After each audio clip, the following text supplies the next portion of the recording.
আমাকে তারা বিয়েটাই করিয়েছিল একটা ছেলে সন্তানের জন্য। এই কারণে আমার 2018 সালে বিয়ে হয়, 2018 সালে আমি প্রেগনেন্ট হই, 19 সালে আমি প্রেগনেন্ট হই, 20 সালে আমি প্রেগনেন্ট হই। 3বারই আমি প্রেগনেন্ট, মানে বছরে বছরে আমি প্রেগনেন্ট হই। এবং 20 সালে যে আমি প্রেগনেন্টটা হই, 19 সালে মাইরিন হয়, 20 সালে আমি যে বাচ্চাটা আমার পেটে কনসিভ করি, সেই বাচ্চাটা আল্ট্রাসাউন্ড করে দেখা যায় যে মেয়ে। সমস্ত মানুষ সাক্ষী রইল। আমি ডক্টর মোহাম্মদ ইউনূস প্রধান উপদেষ্টার কাছে হাত জোর করে মিনতি করছি, আমার সন্তানদের যেটা রাইটস সেটা জানি ফিরিয়ে দেওয়া হয় এবং আমার জানি কোনো মানবিক এবং মৌলিক অধিকার ক্ষুণ্ণ না হয়, সেই দিকে আপনি সদয় হবেন। সন্তান ছাড়া একটা মা কখনোই ভালো থাকতে পারে না। আমি কোনোভাবেই ভালো নাই ভাইয়া, আমি সারাদিন খাই না, একা পড়ে থাকি। আজকে আমার উঠে গিয়েছিল, আমি অসুস্থ হয়ে গিয়েছিলাম। আমার যে বাড়িওয়ালি আন্টি আছেন ওনারা সবাই মিলে আমাকে ইনহেলার দিয়ে আমাকে একটু সুস্থ করলেন। আমি তো মানসিকভাবে শেষ। সো আমি বাচ্চা ছাড়া ভালো থাকতে পারি না। আমাকে এই যুদ্ধটাতে আর সামিল করেন না, যত দ্রুত সম্ভব আমার বাচ্চাদেরকে ফিরিয়ে দেন। এটা খুবই ইন্টারেস্টিং। দেখেন 2021 সালে 28 এপ্রিল আমাকে তারা একটা মিথ্যা মামলা দেয়, যাতে ছোট বাচ্চাটাকে আমাকে মেরে অ্যাবর্শন করতে বলে। 9 মাসের অন্তঃসত্ত্বা বাচ্চাটাকে বলে অ্যাবর্শন করতে, আমি সেটাতে রাজি হই না।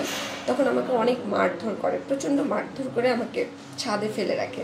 তখন 999-এ ছাদের লোকজন ফোন করে 999 থেকে পুলিশ আনে। সেই পুলিশ আমাকে নিয়ে যায় নিউ মার্কেট থানায়। নিয়ে যাওয়ার পরে ওখান থেকে আমাকে নিয়ে যায় কাশিমপুর কারাগারে। আমি জানি না আমার নামে কী মামলা হয়, কী অপরাধ, কী বিষয় বুঝতে জানি না। তো পরে কারাগার থেকে বের হয়ে জানতে পারি আমার নামে একটা মারামারির মামলা হয়। যে মারটা ওরা আমাকে দিয়েছিল সেটাই আমার নাম করে একটা মামলা করে। সেই মামলাটা আমি কারাগারে যাই 28 এপ্রিল। আমাকে তারা ডিভোর্স দেয়। আমি শুনেছি, আমি আজ পর্যন্ত ডিভোর্স লেটার পাই নাই। এটা একটা বিষয় শুনে রাখেন। যখন আমি 35 সপ্তাহ 9 মাসের অন্তঃসত্ত্বা, তখন আমাকে তারা কারাগারে থাকা অবস্থাতে ডিভোর্স দেয়, মৌখিকভাবে আমি শুনেছি। কিন্তু আজ পর্যন্ত আমি ডিভোর্সের কাগজ আমার হাতে আমি পাই নাই। 29 এপ্রিল নাকি তারা আমাকে ডিভোর্স করেছে। সো আমি জানি না ডিভোর্স লেটার কোথায়, কোন ঠিকানায় পাঠিয়েছে, কাশিমপুরের ঠিকানায় পাঠিয়েছে কিনা, আই ডোন্ট নো, আমি জানি না। সো আমি এখন পর্যন্ত ডিভোর্স লেটার পাই নাই। বাট আমি অ্যাডমিট করেছি যে যেহেতু সে বলেছে যে ডিভোর্স হয়েছে, আমি এটা স্বীকার করছি, আচ্ছা ঠিক আছে ডিভোর্স হয়েছে, সেটা নিয়ে আমি কোনো হাঙ্গামা করিনি, কথা বলি নাই। এরপরে এই মেয়েটাকে বিয়ে করেছে সেটা নিয়েও আমি কোনো কথা বলি নাই, কারণ ওর ব্যক্তিগত জীবন। কিন্তু আমি শুধুমাত্র কথা বলেছি বা এখনও বলছি আমার বাচ্চাদেরকে নিয়ে। মূল কারণ ছিল হাসান আরিফ সাহেব। হাসান আরিফ সাহেব চেয়েছিলেন তার একটা বংশধর একটা ছেলে বাচ্চা চেয়েছিল। আমাকে তারা আসলে বিয়েটাই, আমি যেহেতু মধ্যবিত্ত ঘরের একজন বা নিম্নবিত্ত ঘরের একটা মেয়ে, 9 তলার একটা 9-10-এ পড়া একটা মেয়ে, ওই আমাকে দেখে ও খুব ভয় পেয়ে যায়। ওই মেয়েটাই বেসিক্যালি 999-এ ফোন করে, ওরা এসে আমাকে ইয়েতে নিয়ে যায়, গ্রিন লাইফ হসপিটালে নিয়ে যায়। ওখানে ডক্টর ফাহমিদা খান লিমা, গাইনোকোলজিস্ট, উনি আমার ডিএনসি করেন। আমাকে প্রথমে ডিভোর্স দিতে চায় নাই, আমি শুনেছি, আমি অবশ্য দেখেছিও। হাসান আরিফ বলতেন, খুব বাজে একটা শব্দ ব্যবহার করতেন যে দিয়ে যে এই বেশ্যাকে ডিভোর্স করো, সরি ফর মাই ল্যাঙ্গুয়েজ, এই বেশ্যাকে ডিভোর্স করো। তো মোয়াজ তখন বলতো যে তুমি যে বারবার বলো যে ওকে ডিভোর্স দিতে, বাচ্চা পালবে কে? তখন মারিনের বয়স 6-7 মাস। বলতো যে আমরা ফিলিপাইন থেকে বুয়া নিয়ে আসবো, তাকে দিয়ে বাচ্চা পালাবো, কিন্তু ওকে ডিভোর্স কর। তো এই হাসান আরিফ সবসময় চাইতেন যাতে আমি ডিভোর্স হই। কিন্তু মোয়াজকে যখন রিহাবে পাঠালেন তখন ওনার নীতি ঘুরে গিয়েছিল। তখন আর উনি ডিভোর্স শব্দটা তো ব্যবহারই করতেন না, বরং আমাকে লাল শাড়ি কিনে দেয়া টপটন থেকে, আমার জন্য লুকিয়ে কলকাতা থেকে শাড়ি নিয়ে আসা, আমাকে বিদেশে পাঠানো, আমার সাথে তার সময় কাটানো। আমি কক্সবাজার বাচ্চাদেরকে নিয়ে, মারিনকে নিয়ে গেছি, সে আমার পিছে পিছে কক্সবাজার চলে যাওয়া। আমি মোয়াজে ডাক্তার দেখানোর জন্য মাউন্ট এলিজাবেথ হসপিটালে যাব, আমার পিছে পিছে সিঙ্গাপুর চলে যাওয়া। সে তখন আমার সাথে সময় কাটাতে পছন্দ করতেন। এই কথাগুলো আমি আর বলতে চাই না, প্লিজ, উনি মারা গেছেন।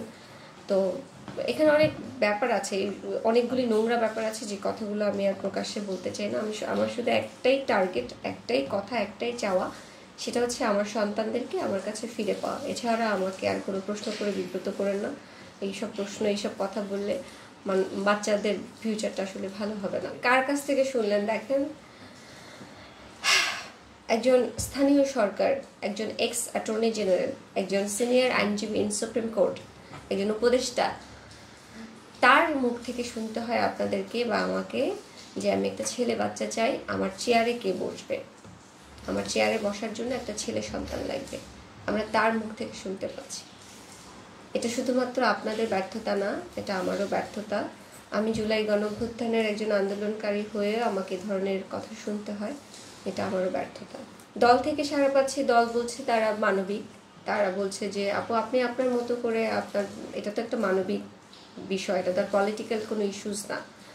আর দল তো হচ্ছে পলিটিক্স নিয়ে কথা বলবে, তাই না? দল তো আর পারিবারিক ইস্যু বা মানে আমি জানি না দলের কি বিষয়বস্তু, দলের সাথে কথা বলবেন। তবে আমাকে যখন ঢাকা ক্লাবে, তখন জাতীয় নাগরিক কমিটি আমার পাশে ছিল, তারাই আমাকে চিকিৎসা করিয়েছে, যা কিছু করার তারাই আমার পাশে ছিল।